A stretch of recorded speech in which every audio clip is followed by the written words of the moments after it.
What kind of freedom lets you breathe only if you stop working?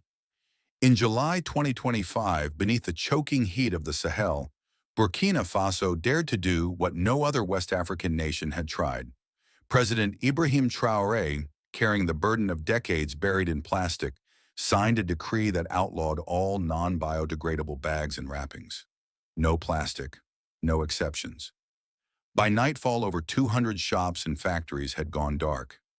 10,000 jobs vanished in a single breath, but so did the stench. For the first time in a generation, the wind in Ouagadougou carried the scent of rain instead of burnt trash. This wasn't just legislation, it was a cleansing, a bold refusal to keep surviving beneath the mask of what was cheap easy, but never clean. And when the silence came, the world looked on, some in awe, some in outrage, some in quiet disbelief. If you believe that dignity should never be buried beneath silence, then let this story rise. Share this video. Subscribe to Rise Africa Rise. Let truth breathe again, because this is not about plastic. It is about everything we've swallowed and the man who finally said no more. He didn't wait for the United Nations to approve a resolution. He didn't wait for carbon credits from Brussels or a headline from Paris. He didn't wait for donors to nod or consultants to arrive with graphs and feasibility reports. Because Ibrahim Traore was not shaped in boardrooms. He was shaped in dust. The kind of dust that turns to rot when gutters overflow. The kind of heat that melts plastic into children's skin. The kind of silence that settles after a funeral for a child who drank from a poison stream. And when he became president, not by lineage but by resistance, he did not come offering promises. He came carrying a broom. He walked through open-air markets barefoot at times, breathing the same air the poor must breathe. He listened not to policymakers but to mothers coughing behind food stalls. He stood beside sanitation workers dragging rotting bags from sewer mouths, and he didn't ask why they were dirty. He asked why a nation could bear to live like this. Then came the choice, a full ban, not partial, not symbolic, total. Burkina Faso would no longer wrap its dignity in poison, not even if that meant losing investments, factories, or 10,000 jobs. And when asked why he would challenge business and risk the banks turning away, he answered simply, "I would rather lose money than lose my people." There was no grand ceremony, no parade, just paper, a pen, a signature, and with it one of the boldest environmental decisions ever seen on African soil. He knew it would bring pain. He knew some would curse his name. But he also knew curses turn to prayers when the vision is worth the sacrifice. And something happened that most of the world missed. In a quiet village near Tenkodogo, an elderly woman heard about the decree. She walked 5 miles to the nearest mosque. At the door, she placed a handful of leaves and whispered, "This is for the one who remembered us." If you feel what she felt not with your eyes but with your soul, type Amen in the comments. Not as a trend but as a vow that we will not forget those who walk through dust to bring their people rain. Because Traoré didn't ban plastic to impress the world. He banned it to cleanse a wound no one wanted to face. And the wound wasn't just in the rivers, it was in us. But even a righteous signature is only the first step, because pain doesn't vanish when the ink dries. It migrates, it morphs, it appears in places no law can predict. And that is where the resistance began, not in palaces but in markets where the poor held on to plastic, like it was memory, and memory sometimes is the last thing people are ready to let go. Before the ban, plastic wasn't the enemy, it was a lifeline. And survival doesn't care for elegance. It only asks for what holds, what protects, what endures. In the open-air markets of Bobo Dioulasso, in the narrow paths of Ouagadougou, and in unnamed villages carved into the earth, plastic became the language of care. A mother sold mangoes beneath a rusting umbrella. She wrapped them in faded blue bags, the kind that once carried rice, now sliced, sun-worn, and used 100 times over. A grandmother, hands lined by years, fed school children from a wooden pot, wrapping steaming fufu in thin polyethylene sheets. Hands that once swaddled babies now folded meals. They didn't think of pollution. They thought of hunger and how to quiet it today and again tomorrow. So when the ban came, it didn't arrive like policy. It came like a storm. It struck like thunder. Fanta, a 60-something grandmother raising 3 grandchildren with no retirement, had roasted corn at the same street corner for 28 years. When the police approached to enforce the new law, she offered them her final bundle of plastic bags and asked softly, "Then tell me, what do I feed them with now?" "My bare hands." The officer said nothing, because no one had answered her, not in a year, not in a decade, not in her lifetime. This is the part the world forgets. When you take away what people rely on, without giving them something new to hold, you do not create change. You create fear. But fear wasn't the end of Fanta's story. The very next morning, a small group of university students appeared at her stall. They brought palm leaves, banana fiber, pieces of recycled cloth. They didn't speak like experts. They knelt like grandchildren. They showed her how to fold, how to wrap, how to tie. And they listened. And slowly, softly, the plastic that once defined her struggle was replaced not by silence, but by movement. Fanta began to weave. She began to teach. She turned a trembling corner into a circle of strength. What was once trash became a trade. What was once a burden became a badge. The fear did not vanish. It lingered, but lighter. Because change always travels with fear, but fear is never alone. Hope walks beside it. And Fanta, like thousands of women across Burkina Faso, learned to carry both. If you were raised by a woman who turned nothing into something, write her name in the comments. Let her story be honored, not with hashtags, but with memory. Because this movement didn't rise from ministries or speeches. It was born in the noise and smoke of markets, not from legislation, but from mothers who kept feeding others, even when they were starved of help. And while women like Fanta adapted, not everyone did. Some clung to what was lost, old routines, old systems, old safety. And it was in the shadows of shuttered factories and silent machines that the next battle waited, quietly. The old gates didn't crash shut. They closed with a sound, soft, final, like a sigh from metal that knew it would never be touched again. The kind of silence that follows something that had hummed for years. The kind of silence that tells you this part of the past has ended. When the plastic ban took effect, dozens of manufacturing plants across Burkina Faso shuttered in less than a week. The smoke curled for the last time. The machines, once relentless, fell still. Payrolls froze like breath, trapped in an unexpected winter. To some, it sounded like collapse. To others, it sounded like cleansing. Outside a factory in Ouagadougou, workers stood quietly. Some held their metal lunch tins, as if still waiting for a bell that would not ring. Some leaned on rusting fences, not in protest, but in stunned disbelief. They had heard whispers of the ban, but they had never believed it would actually come. Their managers had assured them, this is just a gesture for foreign donors, a show for the West, a photo op for the newspapers. After all, they said, enforcement in Africa is theater, not law. But they had forgotten something essential. This time the decree came from a man who did not perform. President Ibrahim Traore had made it unshakably clear, no more negotiation with poison, no more compromise with decay. And still, many of these factories didn't fall because they were banned. They fell because they refused to evolve. They had 6 months. They had warning. They had invitations to retrain, upgrade, and transform through grants from the new National Green Fund. But they chose to deny. They chose to stall. They gambled on the old game of impunity, and they lost. Yet not every factory chose silence. Not every dream chose fear. On the dusty outskirts of Ouagadougou, a small group of engineers, none older than 30, had been building in secret. Their leader, Yacouba, was the son of a man who once scrubbed factory floors for a French-owned plastic firm. They saw the storm coming, and instead of bracing for it, they prepared to ride it. From scrap metal and discarded parts, they designed a prototype machine part, bamboo part brilliance. It pressed biodegradable packaging from cassava pulp grown in local fields. It was not beautiful, but it worked. So when the industrial giants fell, Yacouba's team lit their first furnace. Within weeks, their modest operation supplied eco bags to half a dozen markets. Not because they were the cheapest, not because they had the best equipment, but because they had something rare: readiness. What the old world dismissed as naive, they proved was necessary. And so across one city, workers stood outside closed gates, mourning the jobs they lost, tied to a past too stubborn to bend. But in another corner of the nation, a new kind of fire began to glow. It wasn't loud, it wasn't proud, but it was clean, and it was theirs. This is what real transformation looks like.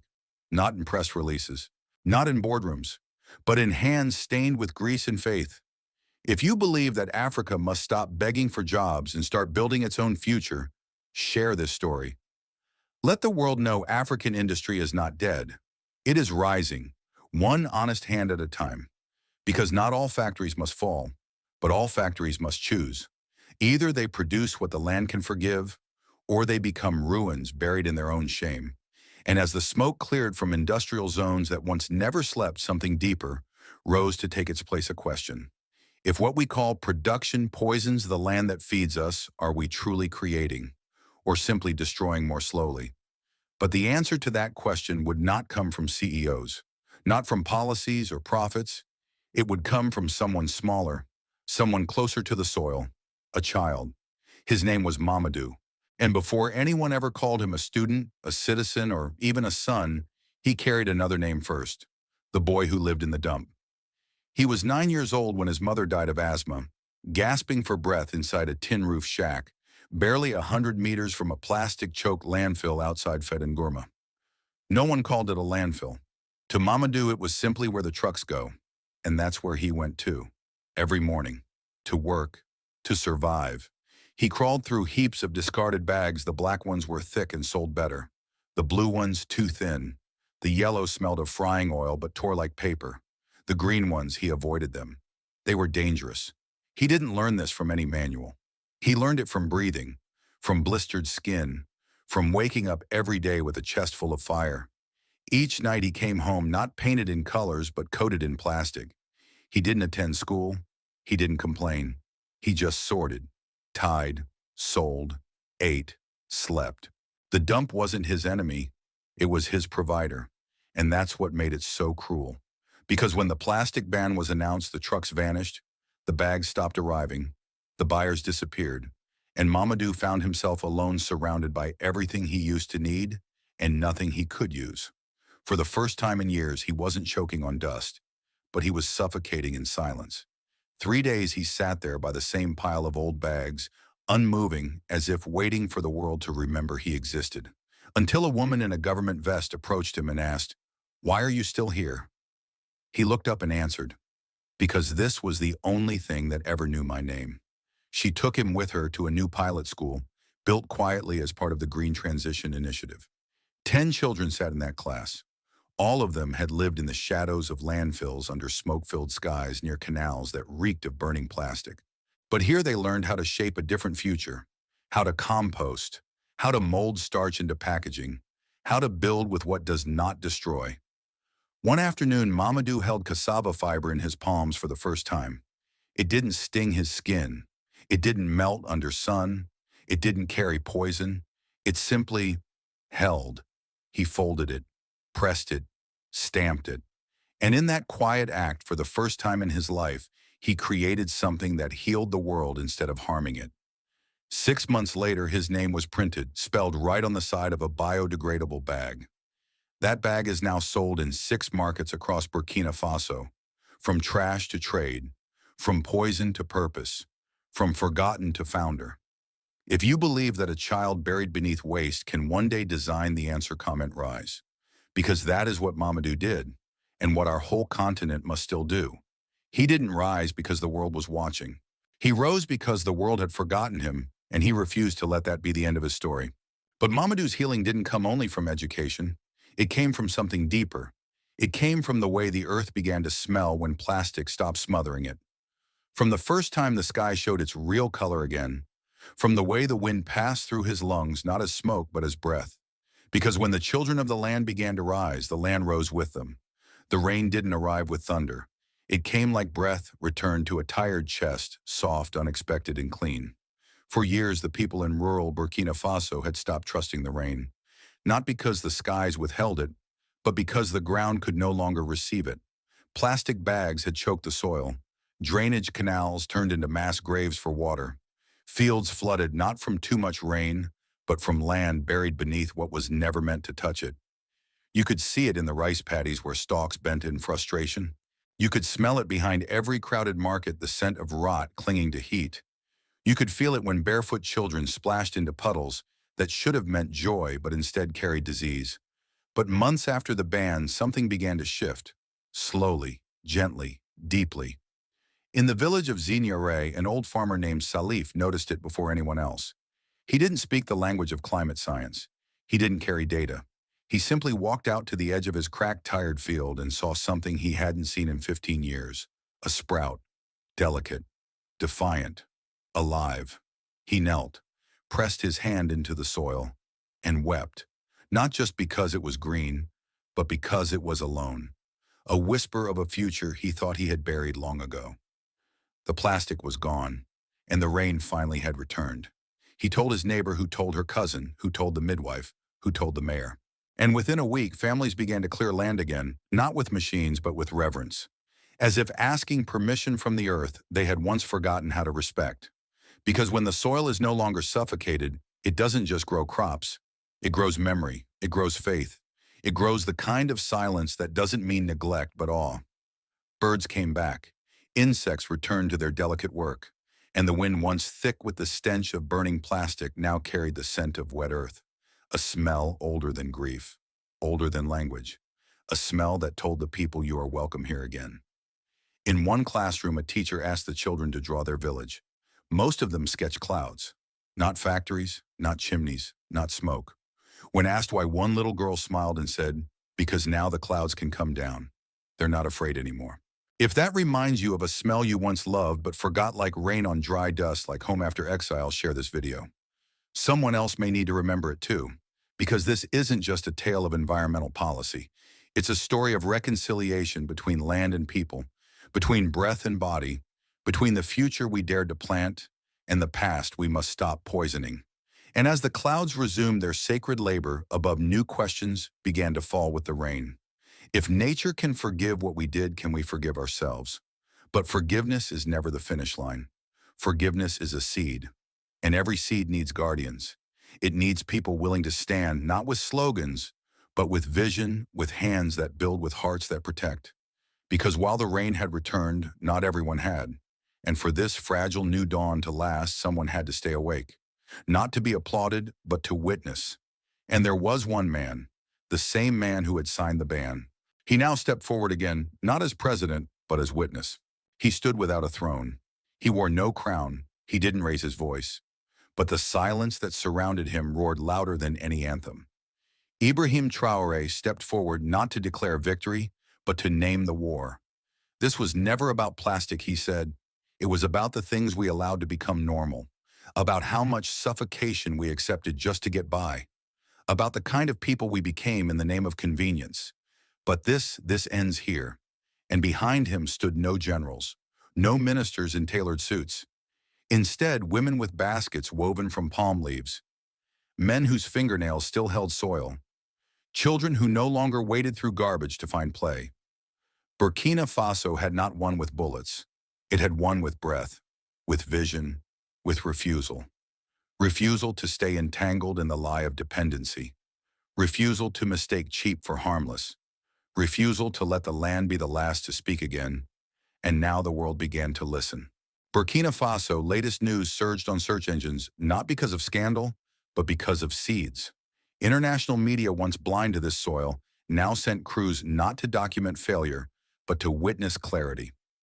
Across the Atlantic in Harlem, barbershops' elders paused mid-conversation and nodded. In Atlanta, churches' prayers were whispered beneath the hum of choirs. In classrooms from Port-au-Prince to Port Elizabeth, teachers told the story of a leader who banned poison and gave dignity. But the real revolution wasn't written in headlines. It was lived in kitchens. It echoed in markets. It flickered in the glance of a grandmother as she wrapped warm food in cloth, not plastic. We do not throw away our future anymore, she said. We carry it carefully. This was Africa's cleanest war. It spilled no blood, only roots. Roots of cassava, roots of courage, roots of people who finally understood the land deserved better than what we had accepted. And still, this war is not over, because the true battle was never only against waste. It was a battle against forgetting. If you believe that dignity is worth more than comfort, comment, I choose dignity. Let the world know what we are choosing, not just in policy, but in soul. For too long, we were told to wait. Wait for aid. Wait for foreign approval. Wait for investors. Wait for permission to rise. But Traore did not wait. Burkina Faso did not wait. And now it's time the rest of us stopped waiting too. If you're watching this from Detroit to Dakar, from New Orleans to Nairobi, share this story. Not to go viral, but to go inward. Let it plant something in you. Let it rise. Because the revolution doesn't always march in the streets. Sometimes it looks like a mother opening a clean cupboard. Sometimes it sounds like water flowing where it once flooded. Sometimes it is a man choosing silence over applause because the people are now speaking for themselves. And if you're still asking, why should this matter to me? Then remember, a land wrapped in plastic cannot rise, but a land wrapped in memory, healing, and truth can lead. So follow this movement, not because we need views, but because we need guardians. This is Rise Africa Rise, not a channel, not a trend, but a continent remembering itself. Subscribe now, not just to watch, but to witness, to rise, to rebuild. And as we close this chapter, a grandmother lays a bundle of yams on the table. She wraps them in cloth, binds them with palm string. Her granddaughter asks, "Why no plastic, Grandma?" She smiles and replies, "Because we no longer bury our food in what once buried us."